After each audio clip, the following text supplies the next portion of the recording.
Hola, hoy en las asignaturas Producción Vegetal y Producción de Plantas de Viveros vamos a continuar viendo histología o lo que sería el estudio de los tejidos vegetales.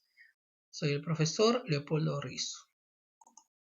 Los tejidos adultos, anteriormente habíamos visto los tejidos meristemáticos o jóvenes que formaban todos los demás tejidos, que serían estos tejidos adultos. Están formados por células diferenciadas, que son pobres en protoplasma, ¿sí? En material vivo, generalmente sin división celular, y a veces son células muertas, como en el caso de xilema, que lo vamos a ver más adelante, y se agrupan formando sistemas histológicos con funciones especializadas, como si fuesen un engranaje que va a permitir que la planta continúe viva. El primer tejido es el tejido de protección o tegumentario, que protege a la planta, la recubre, como sería más o menos como la piel nuestra de los humanos o de los animales.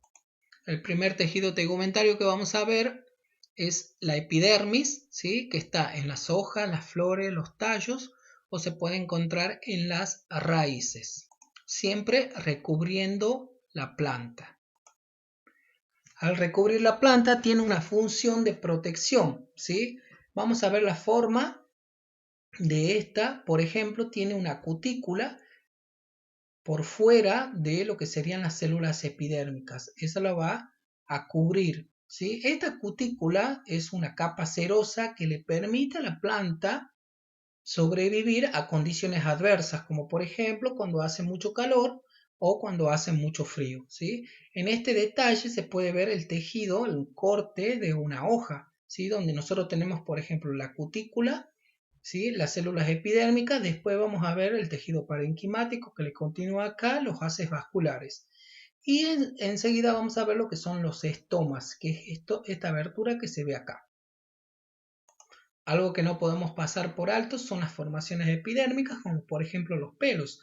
De algunas células epidérmicas se forman estos pelos, como por ejemplo muestran acá en el detalle que está subido en la primera foto, ¿sí? Ahí se forman los pelos. Y un pelo en particular, por ejemplo, serían los tricomas, como es en el caso de lo que serían las ortigas, ¿sí? Tienen tricomas que lo que hacen es secretar una sustancia que provoca la irritación al picarnos la misma ortiga. Otros ejemplos de pelos serían el caso del tomate, ¿sí? El tomate está cubierto de muchos pelos y esto le sirve para protegerse de algunas plagas y enfermedades también.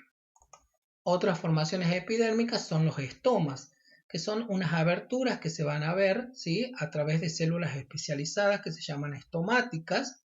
Por ejemplo, acá tienen el detalle de un tejido, ¿sí? De células epidérmicas con un estoma. Eso es como se ve en el microscopio. Acá es un gráfico, un dibujo, ¿sí? En el medio vamos a ver el ostíolo o el agujerito. El estoma cumple funciones más que nada de intercambio gaseoso, ¿sí? En lo que sería la respiración y transpiración de la planta. ¿Dónde encontramos los estomas? Varía según las especies y según la forma de las hojas o tallos. Por ejemplo, en los cactus, si nosotros sabemos que el cactus tiene hojas que están modificadas, que son espinas, después lo vamos a ver bien eso en morfología, pero en el caso del cactus se encuentran a lo largo de todo el tallo, ¿sí? En el caso de los espárragos que tienen hojas reducidas también se encuentran en lo que sería el tallo. Y después, según la disposición de las hojas, cómo se encuentran las hojas, cuando se encuentran en forma horizontal, como generalmente las vemos a las plantas, ¿sí? Se encuentran en la cara de abajo de la hoja, ¿sí? Mientras que si la planta está erguida, como por ejemplo en el caso de los gladiolos, ¿sí? Se encuentra, ¿sí? En ambas partes. En el caso, por ejemplo, de plantas acuáticas, más que nada los estomas están en la cara superior y en las sumergidas prácticamente no tiene nada de estomas, carecen de estomas, ¿sí? Podríamos decir. Y con respecto a la cantidad de estomas, por ejemplo, en una planta de repollo, en promedio se pueden encontrar en una hoja mediana de repollo unos 10 millones de estomas, para que vean la cantidad con lo que cuenta la planta. La epidermis, por ejemplo, en plantas xerófitas e hidrófitas, o xerófilas o hidrófilas, ¿sí? Nosotros vamos a tener, por ejemplo, los cactus, que son xerófilas, ¿sí? En este caso de los cactus, porque crecen en un ambiente seco que carece de humedad. En el caso, por ejemplo, de lo que serían los cactus, la cutícula se engrosa, ¿sí? Mucho más. Y en los órganos carnosos, que serían el caso del tallo de los cactus, ahí nosotros vamos a ver que se acumula agua. En el caso de la aloe vera, ¿sí? También se acumula en las hojas, se acumula mucha agua.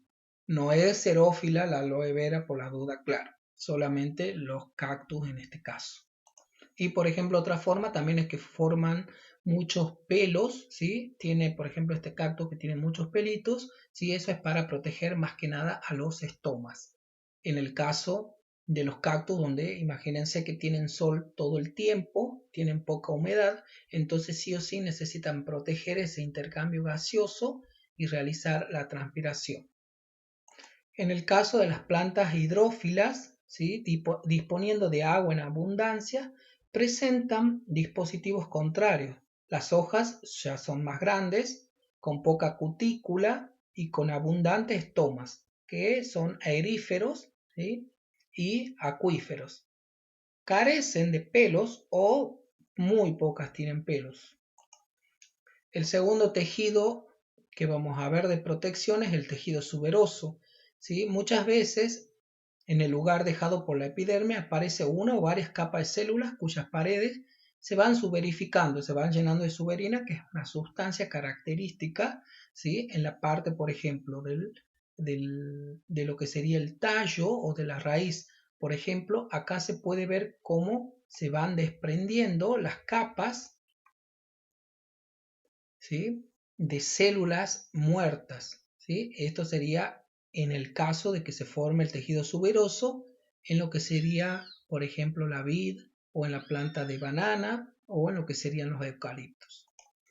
Tanto lo que sería este tejido suberoso como lo que sería la epidermis podrían existir las dos, pero más que nada en tallos jóvenes. Originalmente, al desarrollarse el suber, destruye la epidermis y la reemplaza en las funciones protectoras.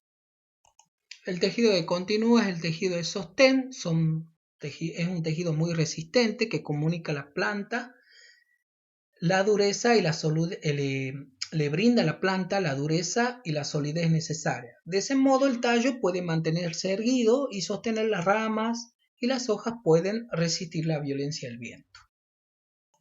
Dentro del tejido de sostén encontramos el colénquima, ¿sí? Acá tenemos un detalle de cómo se ve en un corte transversal, ¿sí? Y cómo se ve en un corte longitudinal el colénquima. La característica es que se encuentra en células jóvenes, ¿sí? En partes jóvenes de la planta, son células vivas. Se encuentra en tallos y ramas jóvenes, pecíolo y en el pedúnculo floral. El otro tejido de sostén es el esclerénquima, ¿sí? En el esclerénquima encontramos lo que son las fibras y las esclereidas. Las esclereidas son un poco más cortitas, ¿sí? Como achatadas, mientras que las fibras son más largas. Las fibras esclerénquimáticas se encuentran en ramas y tallos viejos y son células muertas, ya sea alargada como la fibra o cortas como las esclereidas. El otro tejido es el tejido de conducción o fibrovascular. Ahí encontramos lo que sería el xilema y el floema. El xilema está formado, ¿sí? Por células muertas, mientras que el floema por células vivas, ¿sí? En el caso del xilema, lo que hace es transportar. ¿Qué es lo que sería el tejido de conducción? El que transporta, ¿sí? Todo dentro de la célula. Serían como las venas nuestras, por ejemplo, ¿sí? En ese caso, en el xilema, lo que transporta, ¿sí? Más que nada lleva el agua y las sales, que se le llamaba antes lo que es la savia bruta, ¿sí? Tiene una sola dirección, mientras que en el floema tiene dos direcciones, ¿sí? O muchas direcciones, y va a transportar lo que se le llamaba antes la savia elaborada o lo que sería el producto de la fotosíntesis.